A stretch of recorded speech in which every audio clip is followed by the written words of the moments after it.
ಯಾವುದೇ ಕಾರಣಕ್ಕೂ ಕುಡಿಯುವ ನೀರಿನ ಸಮಸ್ಯೆ ತಲೆದೋರಬಾರದು. ನಿರ್ಲಕ್ಷ್ಯ ತೋರಿದರೆ ಕಠಿಣ ಕ್ರಮ ಕೈಗೊಳ್ಳಲಾಗುವುದು ಎಂದು ಶಾಸಕ ಎಚ್ ವಿ ವೆಂಕಟೇಶ್ ಅಧಿಕಾರಿಗಳಿಗೆ ಖಡಕ್ ಎಚ್ಚರಿಕೆ ನೀಡಿದ್ದಾರೆ.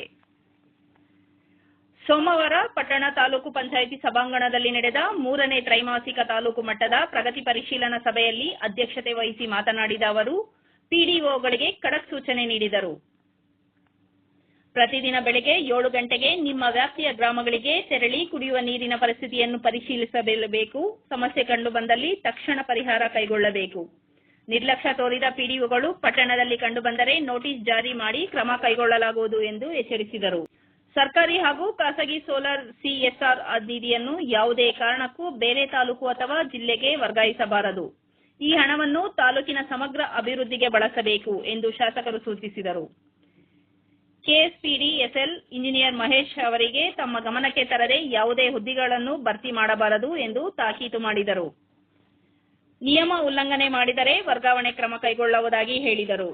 ಸಣ್ಣ ನೀರಾವರಿ ಇಲಾಖೆಯ ಕೆಲ ಕಾಮಗಾರಿಗಳು ತಮ್ಮ ಗಮನಕ್ಕೆ ಬಾರದೆಯೇ ನಡೆಯುತ್ತಿರುವ ಬಗ್ಗೆ ಆಕ್ಷೇಪ ವ್ಯಕ್ತಪಡಿಸಿದ ಶಾಸಕರು ಅವುಗಳನ್ನು ತಕ್ಷಣ ನಿಲ್ಲಿಸಲು ಇಂಜಿನಿಯರ್ ಗಂಗಾಧರ್ ಅವರಿಗೆ ಸೂಚಿಸಿದರು. ಕುಮಟಾ ಕೊಡಮಡುಗು ರಸ್ತೆ ಕಾಮಗಾರಿಯನ್ನು ಶೀಘ್ರ ಪೂರ್ಣಗೊಳಿಸುವಂತೆ ಇಂಜಿನಿಯರ್ ಚೇತನ್ ಅವರಿಗೆ ನಿರ್ದೇಶನ ನೀಡಿದರು.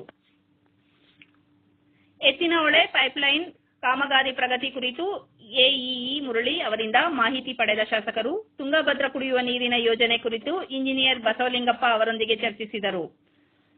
ಜನರಿಗೆ ಶುದ್ಧ ಕುಡಿಯುವ ನೀರನ್ನು ಸಮಗ್ರವಾಗಿ ತಲುಪಿಸುವಂತೆ ಹಾಗೂ ಅದರ ಬಳಕೆಯ ಕುರಿತು ಜಾಗೃತಿ ಮೂಡಿಸುವಂತೆ ತಿಳಿಸಿದರು. ಇದಲ್ಲದೆ ಶುದ್ಧ ಕುಡಿಯುವ ನೀರಿನ ಘಟಕಗಳನ್ನು ಸಂಬಂಧಪಟ್ಟ ಗ್ರಾಮ ಪಂಚಾಯಿತಿಗಳಿಗೆ ತಕ್ಷಣ ಹಸ್ತಾಂತರಿಸುವಂತೆ ಭೂಸೇನಾ ಎಇಇ ಸಿಂಧು ಅವರಿಗೆ ಸೂಚಿಸಿದರು.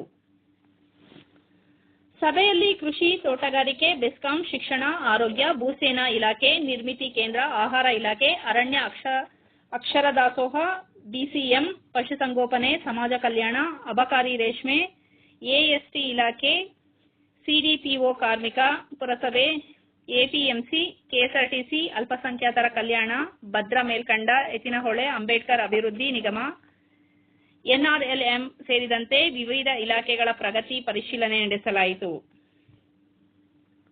ಈ ಸಂದರ್ಭದಲ್ಲಿ ತಾಲೂಕು ಗ್ಯಾರಂಟಿ ಅನುಷ್ಠಾನ ಸಮಿತಿ ಅಧ್ಯಕ್ಷೆ ಎಸ್ ಪಾಪಣ್ಣ, ಜಿಲ್ಲಾ ಪಂಚಾಯತ್ ಉಪಕಾರ್ಯದರ್ಶಿ ಈಶ್ವರಪ್ಪ, ತಹಶೀಲ್ದಾರ್ ವೈ ರವಿ, ಇಒ ಮಧುಸೂದನ್ ಸೇರಿದಂತೆ ವಿವಿಧ ಇಲಾಖೆಯ ಅಧಿಕಾರಿಗಳು ಉಪಸ್ಥಿತರಿದ್ದರು. ಎಲ್ಲ ಮಾಹಿತಿ ಇಟ್ಕೊಂಡಿದ್ದೀನಿ. ಈ ಸಲ ಆಮೇಲೆ ನನಗೆ ಹತ್ರ ಪರಿಚಯ ಅದು ಇದು ಕಥೆಗಳು ನಾನು ಕೇಳಲ್ಲ. ಯಾರು ಪ್ರಾಮಾಣಿಕವಾಗಿ ಕೆಲಸ ಮಾಡ್ತಾರೋ ಅಂತ ಇಟ್ಕೊತೀನಿ. ಇಲ್ಲಿದ್ದವರು ನಾನು ಯಾವ ಥರ ಆ್ಯಕ್ಷನ್ ಮಾಡಬೇಕು ನಿಮ್ಮ ಮೇಲೆ ಆ್ಯಕ್ಷನ್ ಮಾಡೋ ಶಕ್ತಿ ನನಗಿದೆ. ನೀವು ಈ 2 ತಿಂಗಳು April May June first 15 days ಮಳೆಗಾಲ ಒಂದೆರಡು ಅದ ಆಗಬೇಕು. ಮಳೆ ಆಗೋವರೆಗೂ ಎಲ್ಲ ಬೀಳೋರು ನಮ್ಮ ಇಂಜಿನಿಯರ್ಸು ಎಲ್ಲ ಪ್ರಾಮಾಣಿಕವಾಗಿ ಹಳ್ಳಿಗಳ ಕಡೆ ಫೋಕಸ್ ಮಾಡಿ ಕುಡಿಯೋ ನೀರು ಸಮಸ್ಯೆ ಆಗ ನೋಡ್ಕೋಬೇಕು. ಏನೇ ಸಮಸ್ಯೆ ಇದ್ರೂ ನನ್ನ ಗಮನದಲ್ಲಿ ಸಾಲ್ವ್ ಮಾಡೋಕ್ಕೆ ನಾವು ಪ್ರಯತ್ನ ಪಡ್ತೀವಿ. ನನಗಾಗ್ಬೋದು, ಇವಾಗಾಗ್ಬೋದು, ಬಸ್ಲಿಗಾಗ್ಬೋದು ತಿಳಿಸ್ಬೇಕು. ಸರ್ಕಾರ ಬೋರ್ವೆಲ್ಗಳಿಗೆ ಕಾಯ್ಕೊಂಡಿರೋಲ್ಲ. ನನಗೆ ಸಮಸ್ಯೆ ಆಗದಂಗೆ ನಾನು ಕೇರ್ ತಗೋತೀನಿ.